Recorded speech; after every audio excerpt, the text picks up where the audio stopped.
नमस्कार बंधुरा इंद्राणी कुकिंग शोते सबाइके स्वागत। आज के आपनादेर साथे शेयर करब ज्यान्त कई माछ दिए तेल कई रेसिपि। এই রেসিপিটা বানাতে যেমন খুবই কম সময় লাগে আর খুব কম উপকরণে দারুণ টেস্টি একটা রান্না।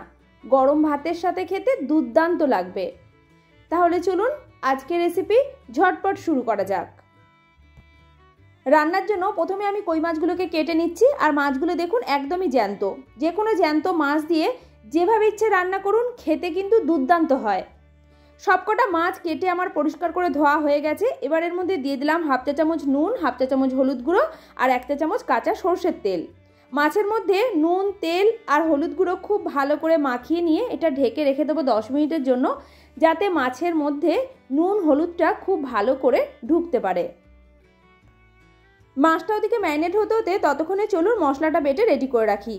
বড় একটা মিক্সির জারের মধ্যে নিলাম 1 টেবিল চামচ গোটা জিরে, আপনি এর বদলে গুঁড়ো জিরেও ব্যবহার করতে পারেন। 2টো শুকনো লঙ্কা দিলাম, হাফ টেবিল চামচ দিচ্ছি মৌরি আর এর মধ্যে দেব হাফ ইঞ্চি আদার টুকরো। আদাটাকে একটু ছোট করে কেটে দিলাম যাতে বাটতে সুবিধা হয়। এবার এর মধ্যে দিয়ে দেবো অল্প করে জল, তারপরে মিক্সির ঢাকনাটা বন্ধ করে খুব ভালো করে পেস্ট করে নিচ্ছি। ছোট একটা মিক্সির জারের মধ্যে নিলাম বড় সাইজের একটা পেঁয়াজ 4 টুকরো করে কেটে দিলাম। এবার এর ঢাকনাটা বন্ধ করে এটারও একটা মিহি পেস্ট তৈরি করে রাখবো। রান্নাটা করার জন্য কড়াইতে দিয়ে দিলাম সরষের তেল। এই রান্নাটা পুরোটা সরষের তেলে করবেন, খেতে বেশি ভালো লাগবে।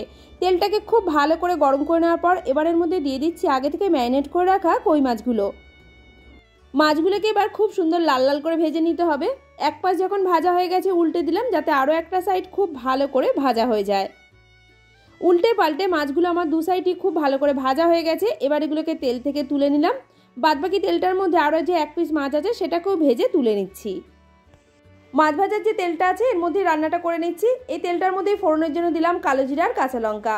মিডিয়াম টু লো আছে ফোড়নটাকে ভেজে নিতে হবে 20 থেকে 25 সেকেন্ড।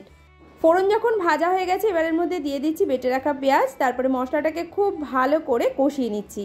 তার আগে এর মধ্যে কিছু গুঁড়ো মশলা অ্যাড করে কষাবো যাতে গুঁড়ো মশলা আর বাটা মশলা একসাথেই কষানো হয়ে যায়। 1 চা চামচ হলুদ গুঁড়ো, হাফ চা চামচ কাশ্মীরি লঙ্কার গুঁড়ো আর দিলাম 1 চা চামচ জিরে গুঁড়ো। আবারও একসাথে খুব ভালো করে মিশিয়ে নিয়ে মিডিয়াম টু লো আছে খুব ভালোভাবে কষিয়ে নিচ্ছি। 3 থেকে 4 মিনিট মশলাটাকে খুব ভালোভাবে কষানো হয়ে গেছে। এবার এর মধ্যে দিয়ে দিলাম মাঝারি সাইজের একটা খুব ছোট ছোট করে কেটে রাখা টমেটো, বেটে রাখা মশলা। এই মশলাটার মধ্যে ছিল জিরে, আদা, শুকনো লঙ্কা আর মৌরি। স্বাদ মতো এর মধ্যে নুনটাও দিয়ে দিচ্ছি। এই সময় নুনটা দিয়ে কষালে টমেটোটা খুব সুন্দরভাবে গলে যাবে। কই মাছের এই রেসিপিটা কিন্তু অনেক পুরনো দিনের রেসিপি, আর আমি আজকে যেভাবে রান্নাটা করছি এই রান্নাটা আমার ঠাকুমার থেকে শেখা। সমস্ত মশলাগুলো আবারও একসাথে 3 থেকে 4 মিনিট কষিয়ে নিয়েছি। এবার এর মধ্যে দিয়ে দিলাম পরিমাণ মতো জল। এই রান্নাটাতে কিন্তু খুব বেশি ঝোল হবে না, একটু গা মাখো মাখোই থাকবে, তাই জলের পরিমাণ খুব বেশি দেওয়ার দরকার নেই। এবার এর মধ্যে দিয়ে দিচ্ছি অল্প করে চিনি। মিষ্টিটা অল্প হলেও দেবেন, এতে স্বাদটা ভালো আসবে।